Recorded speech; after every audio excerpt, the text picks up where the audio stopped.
1940. gadā Latviju negaidīti pārsteidza Padomju Savienības ultimāts un lielās kaimiņu valsts nepārprotamā gatavība iebrukt Latvijā. Taču Latvijas armija bija gatava karot. Kādu atceras kara dalībnieki 1940. gada 15. jūniju, Padomju Savienības Latvijas kara pirmo dienu? Kā tas viss sākās? Jūs sakāt dienu. To dienu es pat nedabūju redzēt. Man tā bija nakts. Jau iepriekšējā naktī no Rīgas jūras līdz iepeldējām Lielupē un pēc aptuveni 5 kilometriem sasniedzām Advenājas Spādes pavēlē norādīto vietu iepratī Majora stacijai labā pusē, kur Lielupa met līkumu. Mēs zinājām, ka tajā vietā ir 25 metrus dziļa, plaši izskalota bedra, kurā zemūdeni var paslēpties un kļūt neredzami ienaidnieku izlūkošanai. Mēs ienirām. 15. jūnijā 8:56 minūtēs valdības namā notika ministru kabineta ārkārtējā sēde. Ja 3 naktī jau bija noticis sarkanarmijas uzbrukums mūsu robežsargiem, Maslinikos un Smaiļos, un bijām jau arī saņēmuši padomju ultimātu. Pirmās sarkanarmijas tālšāvēja artilērijas granātas sprāga Daugavpilī aptuveni 6. tās dienas vakarā. Kāda bija ārkārtējās sēdes norise, tās dalībnieku noskaņa un pieņemtie lēmumi? Tuvāk par to neko nezinu. Mums bija pavēlēts reizi naktī noteiktā laikā iznirt. Tad arī radiotelegrāfists gaidīja iespējamo ziņojumu no flotes vadības par to, kad un cikos būs jāuzņem valdība, lai to varētu pasargāt no krišanas ienaidnieku gūstā. Pēc aptuveni 15 stundām mēs jau būtu Gotlandē. Izšķirošais brīdis bija pienācis. Ministri turējās itin braši. Tirdzniecības un rūpniecības ministrs Blumbergs uztraucās, kas notikšot ar to mūsu zeltu, kas noguldīts Francijā. Šī lielvalsts, kā jums labi zināms, kapitulēja Padomju Savienības tā laika sabiedrotās valsts nacistiskās Vācijas priekšā. Jā, bija pienākusi mūsu kārta. Mūsu armija, protams, bija gatava karot, taču politiskos lēmumus nepieņem ģenerāļi. Tajā dienā visas valsts liktenis atradās viena cilvēka rokās. Viss bija atkarīgs no tā, ko nolems viņš. Ārlietu ministrs Munters uzskatīja, ka bruņot pretošanās mūsu stāvokli tikai padarīs sliktāk. Vai tomēr neizbrīnīja valsts prezidenta Ulmaņa pieņemtais lēmums? Tieši tā, jo viņš vienmēr un visur ņēma vērā Muntera domas. Jā, es joprojām nesaprotu un nemāku izskaidrot, kāpēc prezidents sēdes beigās negaidīt paziņoja, ka mēs karosim. Es necerēju, ka viņš varētu pieņemt šādu lēmumu. Acīm redzot, prezidentam bija kļuvis pilnīgi skaidrs, ka tieši mūsu pretošanās spējas radīt labvēlīgākus apstākļus valsts atjaunošanai nākotnē. Mēs bijām gatavi nolikt galvas par tēvzemes brīvību. Es ļoti labi atceros, kā īsi pirms dienvidus Rīgas radiofons pēkšņi aprāva tautas dziesmu, saule brauc augstu kalnu un pārraidīja mobilizācijas pavēli. Kas īsti notika tālāk? Šo jautājumu sev uzdod daudzi vēsturnieki. Mēs rīkojamies atbilstoši armijas štāba tam kara gadījumam izstrādātājiem plānam, ja ienaidnieks uzbrukt no austrumiem. Tas bija 5. mobilizācijas plāna A variants un paredzēja visu spēku mobilizēšanu, salīdzinot ar citu valsts armijām un tiem laikiem neparasti ātri, 29 stundās. Ar to mēs bijām pārāk par uzbrucēju, kura rīcībā allaž bija gausāka nekā mūsējā. Spēku samērs, tas nu gan skan pārspīlēt. Un tomēr jāsaka, ka mūs varēja izskaut. Tautas noskaņojums bija karavīgs. Nožēloja tikai to, ka pretošanās netika uzsākt reizē ar Somiem.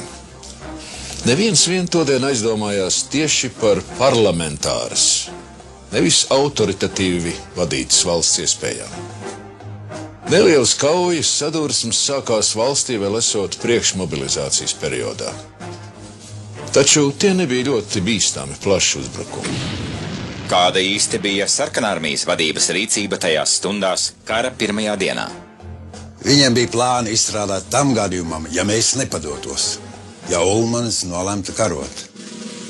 Taču negaidīta pretdarbība vienmēr rada apmulsumu. Pēc tam, kad Lietuva bija pieņēmusi padomi ultimātu un tur jau bija ienākusi sarkanā armija, Latvijas rīcība bija neloģiska.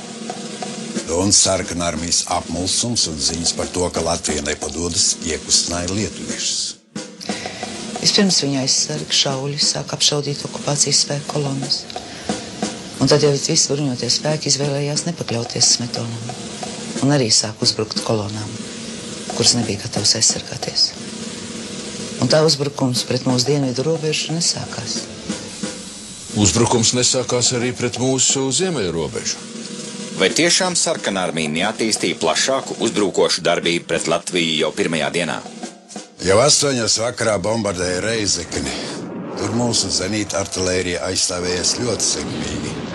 Zenīta artilērijas pulka 3. divizions apbruņots ar modernajiem Zviedru Bofors zenīta lielgabaliem. Bombardēja Ludzu, Pārsavu, Abreni.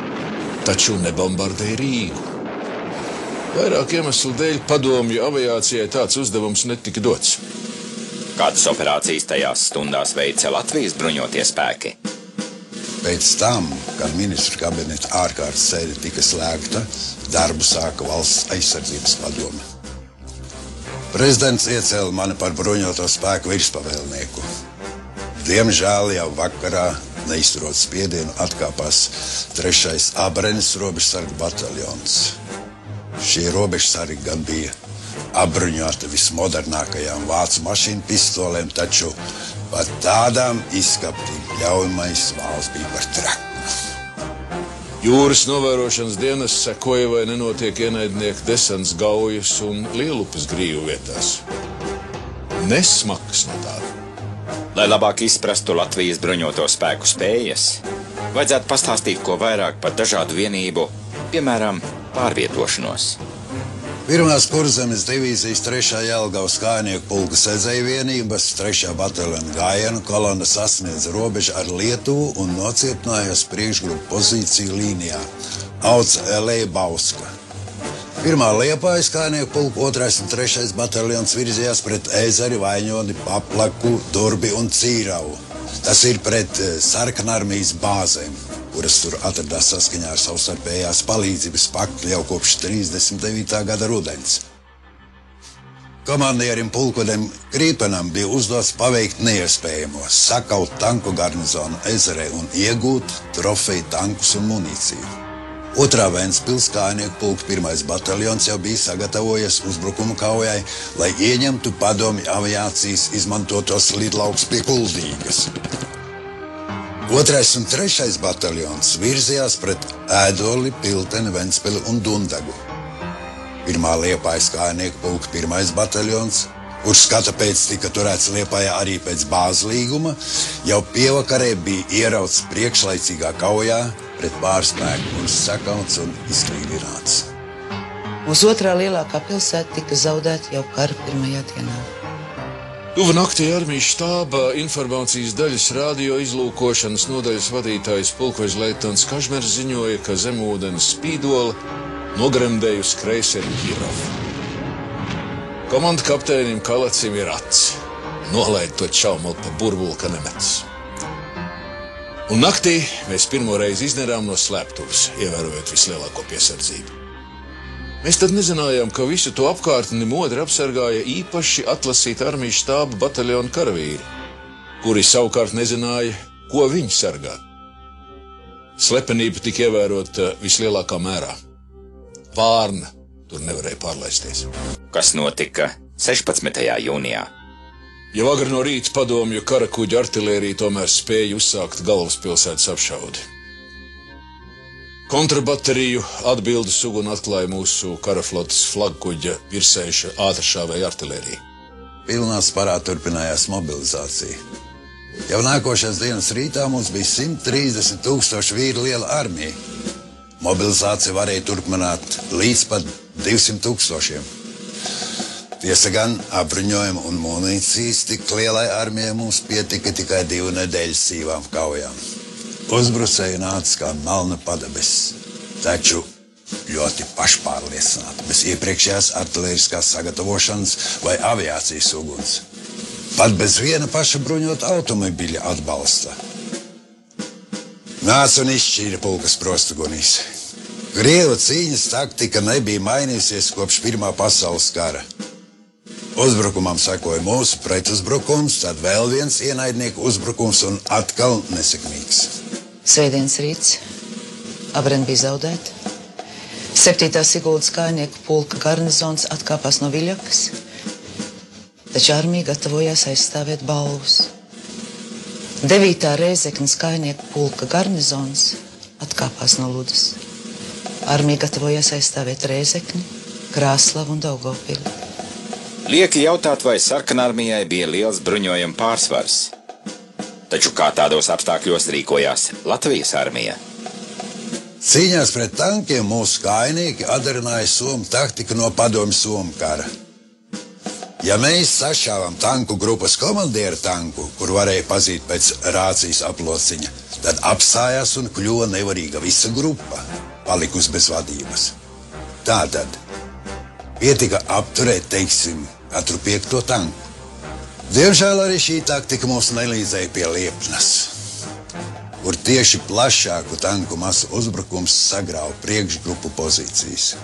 Mūsu komandieriem bija jāpieņem smagi lēmumi par atkāpšanos. Un arī tad, kad pretuzbrukumos gūtas uzvaras. Kādas kaujas notika Daugavpils virzienā? Artilērijas apšaudes. Tā viena no pirmajiem nogalināja Latgales vēstneša redaktoru Aleksandru Vanagu. Daugavpils nepārtraukti tika apšaudīti jau 2. dienu. Bijušās Polijas pierobežā novietotā tālšāvēja artilērija nodarīja lielus postījumus pilsētai un cietoksnim, kurā atradās 4. Zemgales divizijas štābs. Gaisā pacēlās izlūku diviziona 7. tālās izlūkošanas eskadriļas lidmašīnu grupas un pagriezās pret dienvidu rietumiem. Tās veiksmīgi bombardēja sarkanarmijas tālšāvēja artilēriju, jo ienaidnieks nebija parūpējies par maskēšanos. Jāatzīst, tas bija raksturīgi sarkanarmijai. Tās komandieri rīkojas pavirši un nesaskaņoti. Vai arī pakļāvās komisāru pavēlēm. Bet komisāri bija mācījušies visu, ko tikai nekaujas mākslu. Šo iemeslu pēc sarkanarmija ļoti bieži nespēja izmantot savu skaitlisko pārsvaru. Pēc veiksmīgas bombardēšanas mūsu lidmašīnas atgriezās Krustpils lidlaukā. Šis arī bija vienīgais mūsu armijas uzbrukums ārpus valsts robežām Latvijas Padomju Savienības kara laikā. Bet no Indras un Dagdas ģenerālis Baks pavēlēja atkāpties, lai mūsu vienības nenokļūtu aplenkumā. Ģenerālis Baks bija nolēmis, ka karos tikai par to pilsētas daļu, kas atradās Daugavas labajā krastā. Viņš saprata, ka kreiso krastu nav iespējams noturēt. Arī Rīga, Latvijas valsts galvaspilsēta, atrodas tās pašas upes abos krastos. Vai sarkanarmija arī tur uzbruka līdzīgā veidā? Citādāk. Tas ir karakuģu tālšāvēja artilērija grāva pilsētu, bet nebija uzbrukošu sauszemes spēku. 2. Vidzemes divizijas 6. Rīgas kājnieku pulks un 8. papildu divizijas 1. un 2. kājnieku pulks nocietinājās galvaspilsētas ārējās aizstāvēšanas līnijā. Mīnu traleris Imants tika sašauts un nogremdēts. Aizdegās ar aizdedzinošiem šāviņiem trāpītais Pētera baznīcas tornis un sagāzās. Apšaudas sagrāva arī Rācnamu un Melngaļu namu. Brīvības pieminekli ietērpa koku vairogos. Tajās dienās Vācijas vēstniecība gatavojās atstāt Latviju. Cik lielā mērā Latvijas un abu pārējo Baltijas valstu pretošanās varēja iespaidot vislielākās slepenībā topošo Hitlera uzbrukuma plānu Padomju Savienībai? Kad Luksemburgā nāca iekšā vācu karaspēks, Luksemburgas lielhercogienes šķērsām ceļam novietoja savu automobīli. Arī tā bija pretošanās, un nepavisam nesmieklīga. Latvija karoja ar tikpat kā 3/3 miljonu vīru lielu armiju, un tas ir vērā ņemams spēks jebkuras Eiropas valsts kara plānos un aprēķinos. Esmu pārliecināts, ka mūsu pretošanās vismaz par mēnesi pātrināja 2. pasaules kara sākšanos. Mēs esam tieši tik lieli, ka neņemt mūs vērā nav iespējams. Galvaspilsētas staciju, lidlauku un garnizonu gaisa aizsardzībai norīkoja 5. un 6. zenītu bateriju. Zenītu artilērijas pulka 3. diviziona 4. zenītu baterijas karēvi uzstādīja zenītu lielgabalus parkā pie universitātes. Caur vēstniecības logu to varēja vērot Vācijas sūtnis von Koce. Vācijas sūtnis arī mūsu zemē droši vien pārliecinājās par to, ko jau bija pierādījuši Somi, tiesa gan ne bez vācu palīdzības, ka ārēji tik varenā Padomju Savienība īstenībā ir vāja. Latvija ražoja lidmašīnas. Kā to iespaidoja kara apstākļi? VF strādāja dienu un nakti, lai vēl paspētu papildināt mūsu aviāciju. Protams, jaunu lidmašīnu ražošanu mēs vairs nevarējām uzsākt, jo netikt pie tikai ārvalstīs nopērkamiem lidmašīnu motoriem. Armijas rīcībā nonāca visa civilā aviācija. 2 gaisa satiksmes Dragon Rapid jau bija pielāgotas bumbu mešanai un darbojas ar labiem panākumiem. Kara ministrs ģenerālis Hartmans ierosināja gaisa spēkos iesaistīt internētos poļu lidotājus, lai pietiktu lidotāju. Jūs jautājat par aviāciju. Nemazāk vērtīgi bija citi mūsu ražojumi. Nevienas valsts armijai nebija tik moderna ieroči, kā tā dēvētās vienvīra radiostacijas, kuras vienību sakarnieki varēja pārnēsāt mugursomās. Šādas radiostacijas krietni palielināja vienību sazināšanās spējas un tādējādi padarīja skaitliski mazāku grupu par spēkos līdzīgi lielākai. Vai Kurzemē izvērsto vienību uzbrukumi Padomju bāzē bija sekmīgi? Tieši tā. Un pat necerēti veiksmīgi. Sarkanarmijas garnizons ezerē krita panikā un tika sakauts. Sarkanarmieši nebija apmācīti nakts kaujām. Viņu apmācības līmenis bija zemāks par mūsu jau it visur, visās lietās un vietās. Un mūsu autotanku brigādi papildinājās ar 6 trofeju tankrotām. Mēs ieguvām arī munīciju tiem 20 tankiem, kurus bijām nopirkuši ziemā no Padomju Savienības.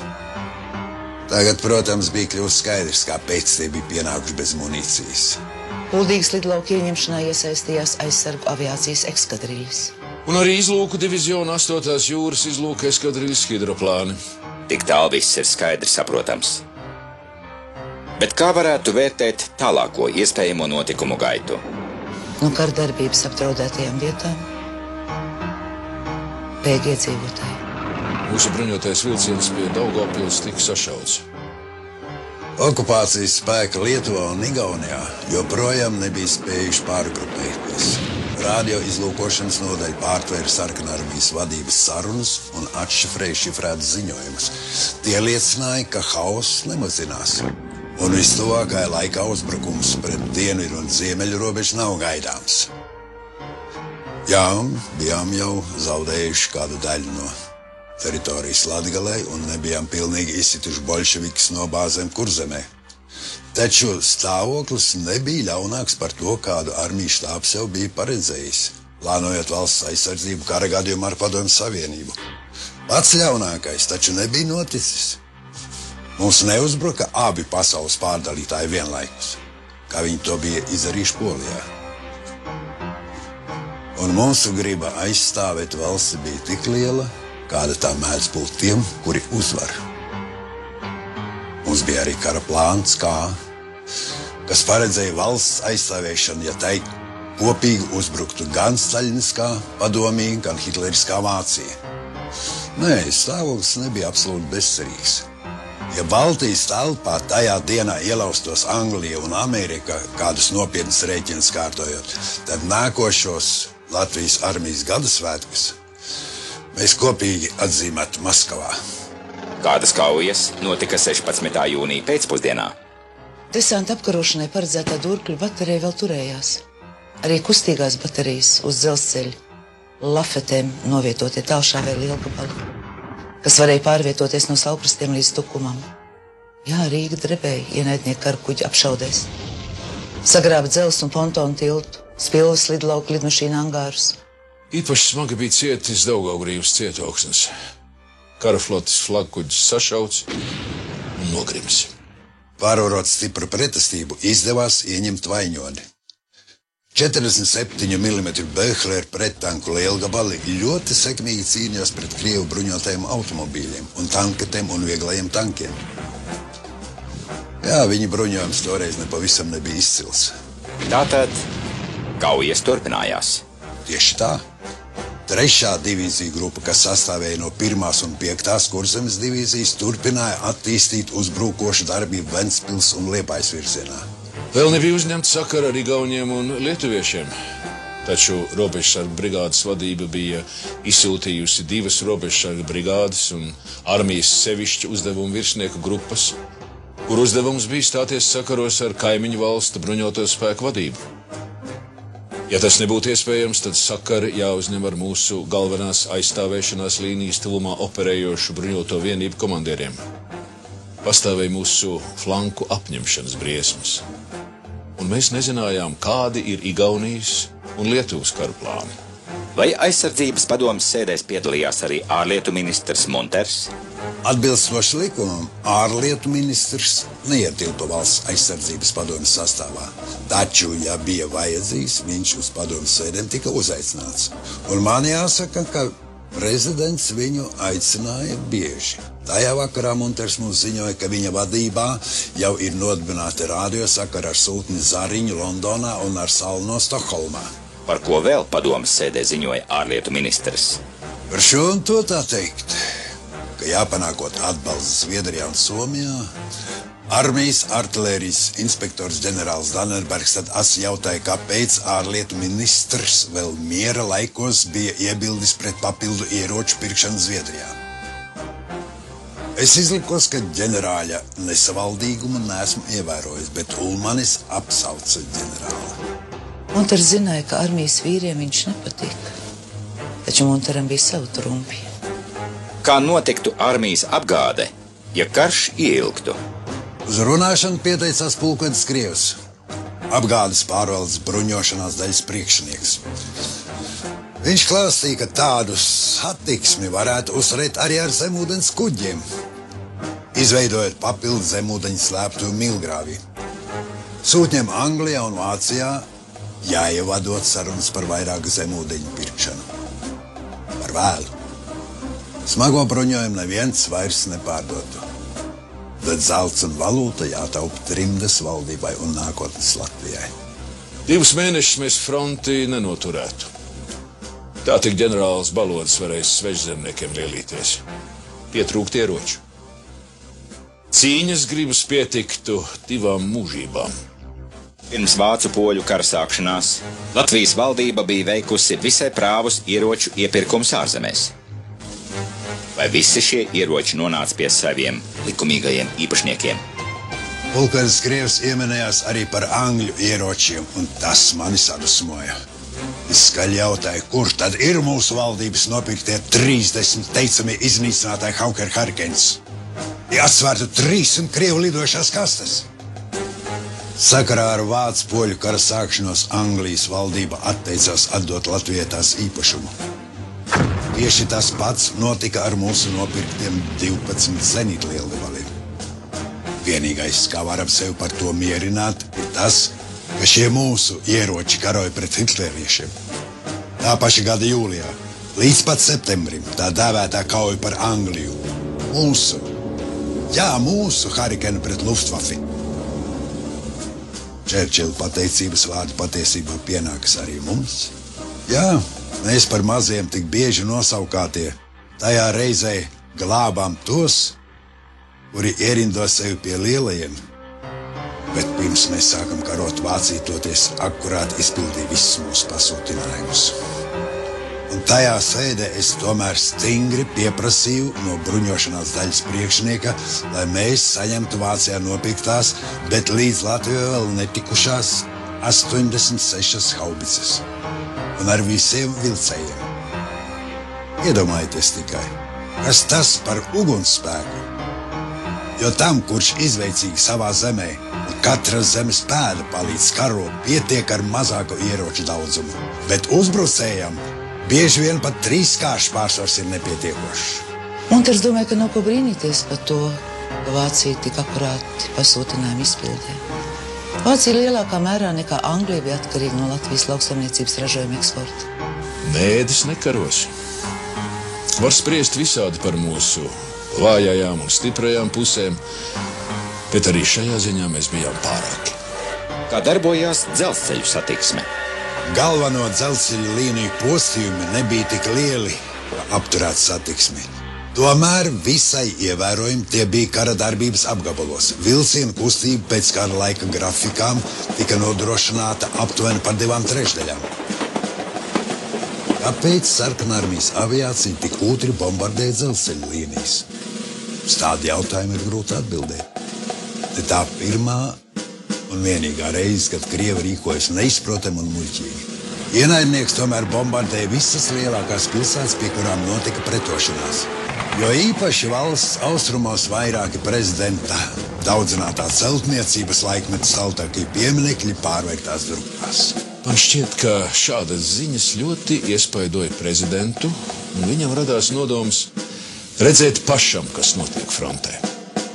Un gaisa aizsardzība, zenīta artilērijas pulka darbība. Smago zenīta lielgabalu baterijas bija novietotas pozīcijā ārpus pilsētas, Spilvē, Meža parkā un pie Juglas ezera. Galvaspilsētas gaisa aizsardzībai mums jau bija 46 zenīta lielgabali. Somiem tieši tāpat kā mums bija viens vienīgs zenīta artilērijas pulks, un Helsinki gaisa aizsardzībai lielgabalu nebija vairāk, bet viņi savu galvaspilsētu ar tādiem spēkiem nosargāja. Nosargājam arī mēs. Atšķirībā no Pirmā pasaules kara ienaidnieks neizmantoja indīgās gāzes. Velti prezidents pirms kara tik lielu vērību bija veltījis pretķīmiskajai aizsardzībai.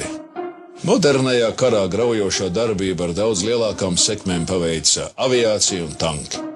Šķiet, ka arī nākošā aizsardzības padomes sēde nebija no īsajām. Tieši tā, es ziņoju par stāvokli Kurzemes frontē. Mūsu uzbrukumiem nu jau sekoja ienaidnieku pretuzbrukumi, bet neviens no tiem nespēja atspiest mūsu divīzijas atpakaļ. Ienāca pirmās vēstis par civiliedzīvotāju slepkavībām Ventspilī, Liepājā un tajos ciemos un pagastos, kuri vēl atradās ienaidnieku rokās. Ārlietu ministrs vienmēr bija noteicējis par savu sejas izteiksmi, un tomēr es tur spēju saskatīt nepatiku par to, kas notika, par karošanu. Viņš jau no paša sākuma to bija uzskatījis par bezcerīgu. Kaut gan, ziniet, mūsu dzīvē nekad un nekas nemēdz būt absolūts. Ne absolūti melns, piemēram, un arī, respektīvi, ne absolūti bezcerīgs. Nu jā, bet Munters jau no paša pretošanās sākuma visvairāk domāja par trimdas valdības izveidošanu. Viņaprāt, ja valdība dotos trimdā pat uzreiz pēc notikumiem Masļenikos un Smaiļos, arī tad tā būtu darījis to pēc mūsu bruņotās pretošanās. Robežu sargi taču tur tajā naktī šāva. Mēs bijām nepārprotami apliecinājuši savu gribu aizstāvēt savas tiesības ar ieročiem. Varbūt bez mobilizācijas un kara upuru būtu mazāk. Varbūt. Un prezidents? Ko teica viņš? Ko domāja? Viņš atcerējās ziemas un agrā pavasara notikumus, nožēloja, ka Somiem un Zviedriem, Norvēģiem nebija izdevušies savienības plāni. Ja toreiz Somi un Skandināvi kopīgi stātos pretī agresoram, tad arī viņš nestāvētu malā. Šī bija viena no tām retajām reizēm, kad pavisam noteikti mūsu liktenis varēja veidoties citādāks. Pirmkārt, tajā bargajā ziemā ietu labāk, nespējot saņemt palīdzību no jūras puses, padomju bāzu karaspēks kapitulētu dažās dienās. Staļins ne ar kādiem līdzekļiem nepanāktu mūsu spēku pievienošanos viņam. Pret Somiem mēs nekarotu. 39. gada vasarā Angļu-Franču padomju sarunas arī bija tāda likteņa reize. Kā izdzīvot nepadodoties? Kā glābt valsti? Kā glābt tautu? Ja starp mums un Angļiem nebūtu jūras... Vai prezidenta labvēlība pret ārlietu ministru nebija mazinājusies? Ne par matu. Viņš pat pasvītrot to demonstrēja skaļi cildinot Muntera gudrību. Tālredzīgais Munteris jau februārī esot teicis, ka ziemeļniekiem savienība nesanākšot, un ka sarkanie esot spējīga deportēt visu tautu, atstāt Latviju bez latviešiem. Ja tā, tad jāpadodas. Vergi atkal. Bet vismaz dzīvi. Dzīvi līdz nākošai laimīgai valsts atzimšanas stundai. Bet mūsu armija karoja, vēl karoja. Un nedrīkstēja ļaut atslābinājumam nākt. Ja mūsu tēvzemes varonīgo dēlu asinis. Ja visas domas un spēkus veltīsim kauju laukiem, tad uzvarēsim. Kāds bija stāvoklis galveno spēku ieņemtajā līnijā? Jā, Staļinam bija jāpiepūlas pārkost viscietāko riekstu 40. gada karā pret Latviju. Pretī stāvēja 4 latviešu divīzijas, kurām vēl varētu pievienoties spēka nepilnas divīzijas stiprumā. Jau 17. jūnija pievakarē bija uzliesmojušas pirmās apšaudes ar priekšējo padomu motorizēto vienību izlūkiem un mūsu priekšpozīciju vienībām. Tikai nenobīties. Nav neuzvaramu ieroču, ja tiem pretī stājas neuzvarami vīri. Prezidents nolēma apmeklēt galvenās aizstāvēšanās līniju. Kā notika šī lēmuma pieņemšana?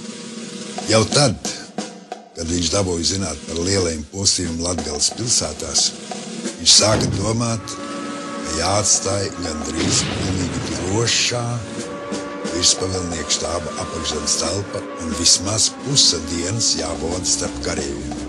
Doties pusvalstī pāri, kad debesis pilnas ienaidnieku maitas putniem. Prezidents paziņoja, ka tagad austrumu frontes apmeklējums cels cīņas par tēvzemes sarvarindās.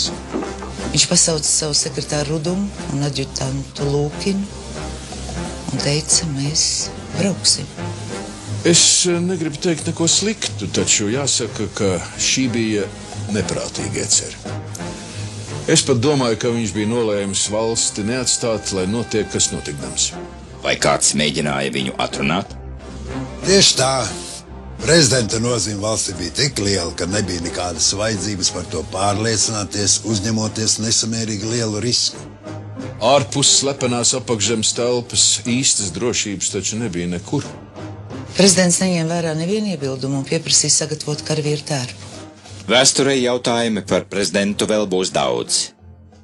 Bet vai kāds varētu pastāstīt par šo karu tā, kā to redzēja kareivji? LS pārti tur bija atvērušies austrumu pusē. Taču mūsu pulki neatkāpās.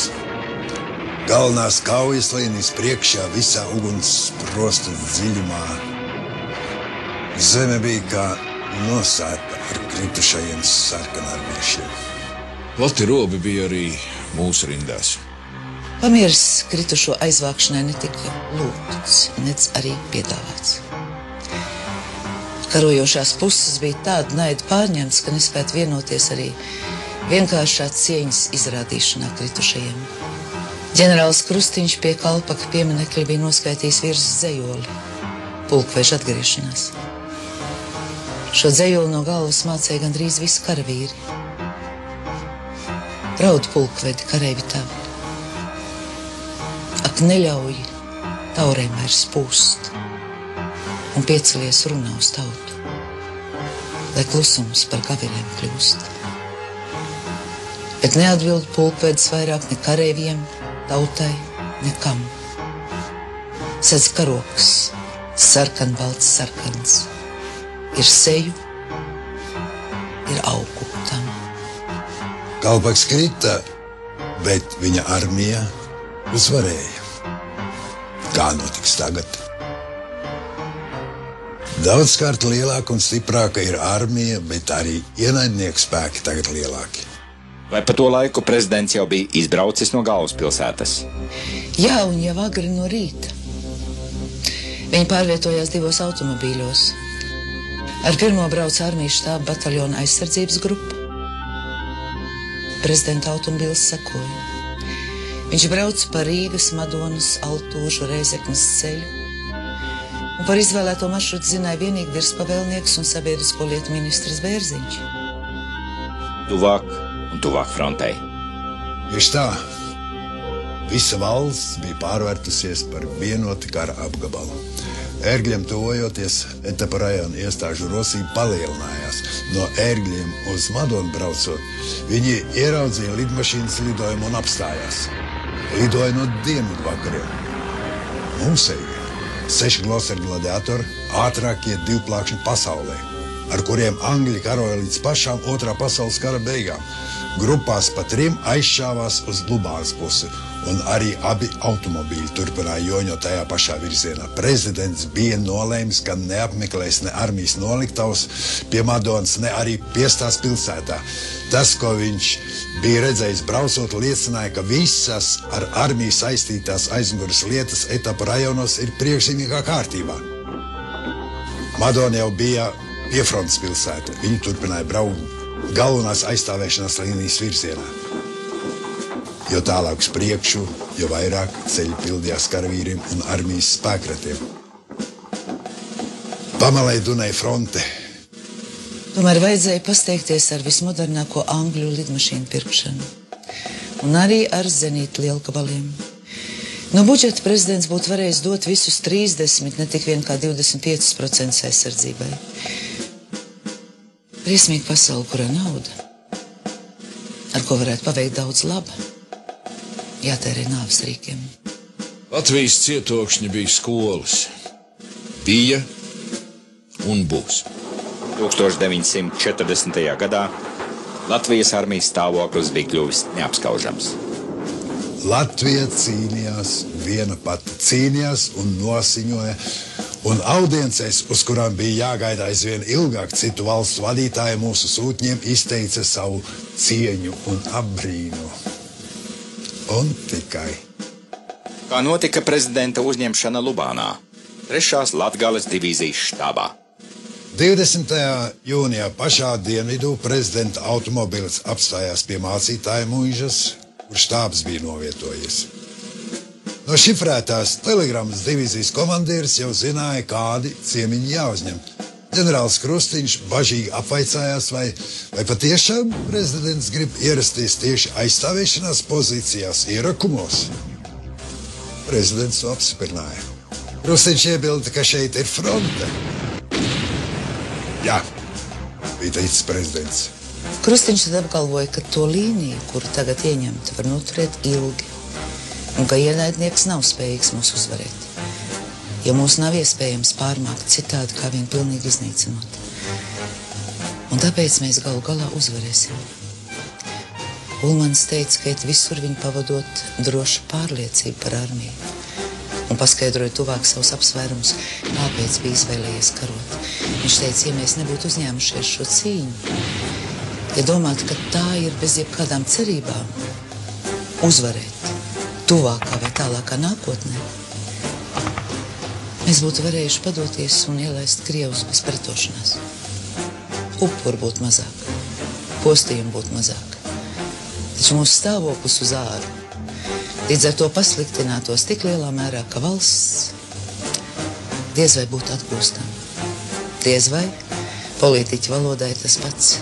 Nē. Padodoties, mēs varbūt būtu varējuši cerēt uz kādu suverenitātes atliekas saglabāšanu. Varbūt. Tāds vārds tajā pašā valodā arī nozīmē nē. Un tāpēc mēs izvēlējāmies karot. Krustiņš joprojām bija ļoti nobažījies par prezidenta drošību. Bet Ulmans darīja savu. No aizsargu vietas līdz ierakumiem jāiet kājām un jāsaliecas. Vai Latvijas valsts vadītājs drīkst liekties? Šķiet, tikai tagad prezidents papilnam saprata, cik neprātīgu pasākumu uzņēmies. un vēlreiz, bet. Nekādus bet. Prezidents saknieba lūpas ciešāk. Aģitants mīņājās blakus, gatavs aizsekt viņu ar savu augumu. Iet stalti. Lai ienaidnieka lodes sadzeļ kāds cīnītāji, labāk kājās stāvot mirt nekā uz ceļiem dzīvot. Latviešu gods un pašapziņa un garīgais spēks neļauj liekties. Lielākās briesmas prezidentam šķiet bija pāri, vai ne? Nē, es pat domāju, ka tieši pēc ierakumu apmeklēšanas adjutantam Lūkinam baigas priekšnojauts uzmācās ar jaunu sparu. Tieši tagad viņi brauks pa tām vietām, kur netālu reiz notika atentāts. Aiz pelniņiem automobīļi nogriezās pa labi uz Jaungulbeni. No turienes viņi līkumos uz Jaunpiebaugu. Tad uzmeklēs Vidzemes šoseju un atgriezīsies Rīgā. Bet vairoties no latviešu lidmašīnām kāda padomju bumbuveža grupa bija atdalījusies no savas eskadrīļas. Vajadzēja steidzīgi atbrīvoties no bumbu kravas, jo viņiem mežs, šaurs ceļš. Uz tā kaut kāda kustība, kapitālistu automobīļi. Grupas komandieris pavēlēja izsviest bumbas. Uzticamais adjutants bija pārsēdies priekšējā automobīlī. Cenās atmiņas par bandītisko uzbrukumu Urbija. Lūkins tik saspringti vēroja pretī skrejošos kokus, ka nepamanīja briesmas no citas puses. Bumbas sprādziens izsvieda viņu no automobīļa, riec pret kokiem. Nedzīvo ķermeni plosīja šķembas. Bet prezidenta automobīls bija pazudis. Pazudis. 22. jūnijas, 8. diena. Tā bija sestdiena. Valsts aizsardzības padomes sēdes jau notika gandrīz nepārtraukti. Par stāvokli frontē referēja virspavēlnieka štāba operatīvās daļas priekšnieks pulkvedis Upītis. Galvenā aizstāvēšanās līnija nebija pāraut nevienā vietā. Naktī no 20. uz 21. jūniju atsists ienaidnieku kājnieku uzbrukums visā austrumfrontes garumā. Un tad sekoja tā sliktākā Upīša ziņojuma daļa. Mūsu stāvoklis bija pasliktinājies, jo beidzot pēc 7,5 kara dienām padomju spēki Lietuvā un Igaunijā bija sagatavojušies pāriet dienvidu robežu, uzbrukot Jelgavai un Bauskai, un pāriet ziemeļu robežu, uzbrukot Valkai un Rūjienai. Diemžēl vairāku apstākļu dēļ mūsu bruņoto spēku kopdarbība nebija iespējama ne ar vienu no kaimiņu valstīm. Mūsu armijai bija viss, kas nepieciešams, lai cīnītos un uzvarētu. Mūsu armijai trūka tikai viena – sabiedroto. Es redzēju, ka dzirdētais satrieca klausītājus.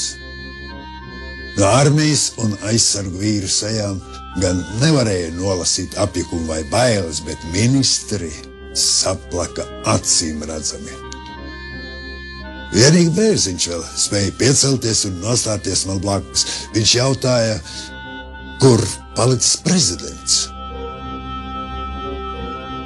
Baigs klusums un štāba virsnieku pārakmiņojušās sejas bija vienīgā atbilde. Bērziņš jautāja vēlreiz. Bet visi klusēja.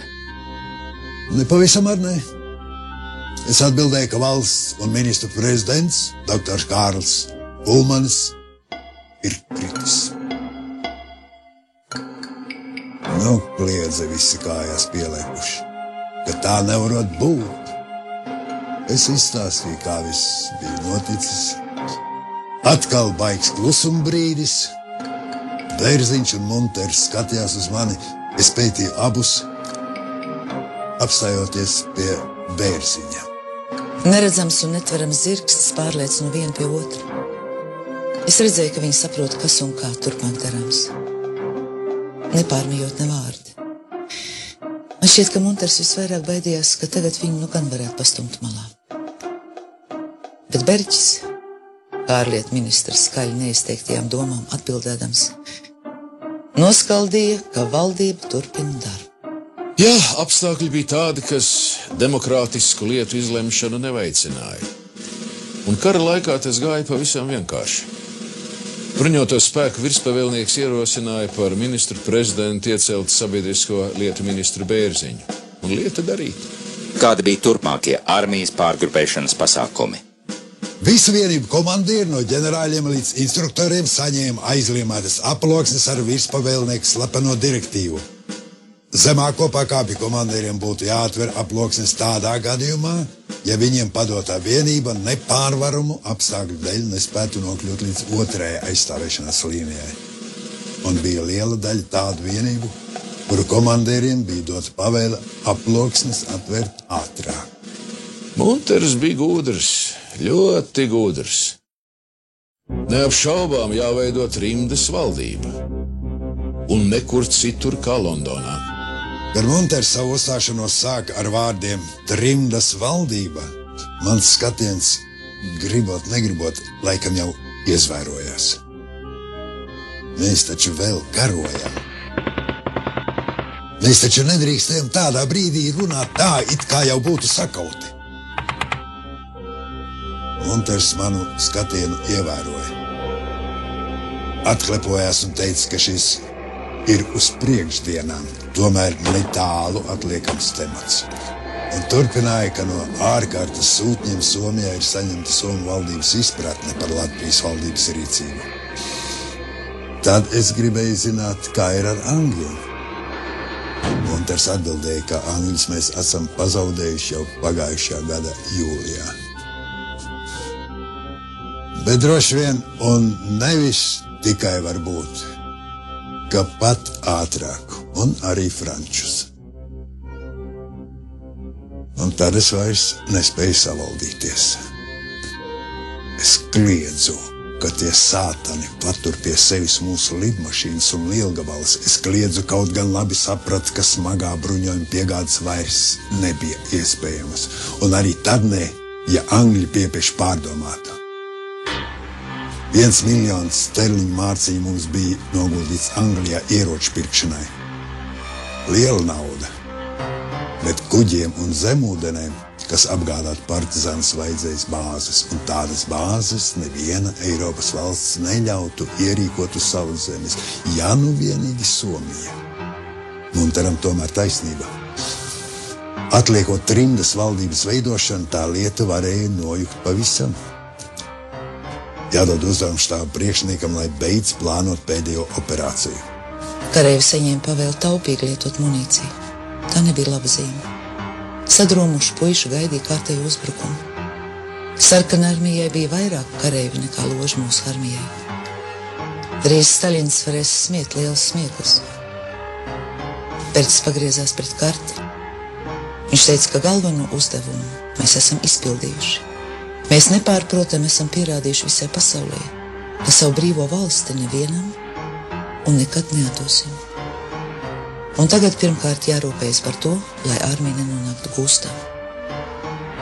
Virspavēlnieks iepazīstināja ar turpmāko darbības plānu un nolasīja 471. direktīvu armijai un flotei.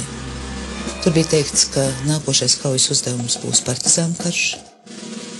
Karavīriem vajadzēja būt gataviem saņemt turpmākās pavēles, līdz tam izvairoties no sadursmēm ar ienaidnieku. Karadienests turpinājās, ievērojot visas kaujas un lauku dienesta reglamenta prasības. No šīs dienas valsts tika sadalīta novadu partizānu apgabalos. 30. jūnijā 2. pēcpusdienā visā līnijā tika nolasīta virspavēlnieka 63. pavēle armijai un flotei. Tur bija teikts, ka smagiem upuriem frontē un aizmugurē tika izcīnīts aizstāvēšanās karš, kas tagad jāpārvērš partizānu karā. Ar šodienu armija pāriet pie partizānu kara paņēmieniem, izpildot arī turpmāk visus vienīgās un likumīgās Latvijas valdības rīkojumus, ja arī tie nāktu ne vairs no galvaspilsētas, bet no kādas citas vietas. Virspavēlnieks, valdība un tauta pateicās uzticīgajiem Latvijas dēliem par varonību un aicināja palikt ar vienu tautai un valstī un sev uzticīgiem, stipri un vienoti. Pēc tam paziņoja sēru vēsti par prezidentu. Komandieri nepieļāva, ka armijas izkliedēšana pārvērstu divīzijas nekārtīgos puļos. Karš nebija beidzies, Komandas turpināja skanēt. Kareiviem izdalīja munīciju un pārtiku un pārsēnamos materiālus. Sapieri gaidīja tumsu, lai uzspridzinātu armijas noliktavas. Iznīcināja armijas un citu dienestu un iestāžu dokumentus. Visu šo laiku Zemūdene bija gaidījusi slēptuvē. Jā, un nu tas brīdis bija pienācis. Pirms pusnakts Lielupas krastam tuvojās tumšos mēteļos saģērbušos vīru gājiens. Tas ir šeit, teica ģenerāļa Berķa adjutants, pulkvedis leitnants Veiss un vīri apstājās. Ģenerālis palūkojās pulkstenī, tūlīt būs. Ieburzgļojās ūdens un iznir Zemūdeni. Mēsturi un virsnieki sakāp laivās un brauc uz upes vidu.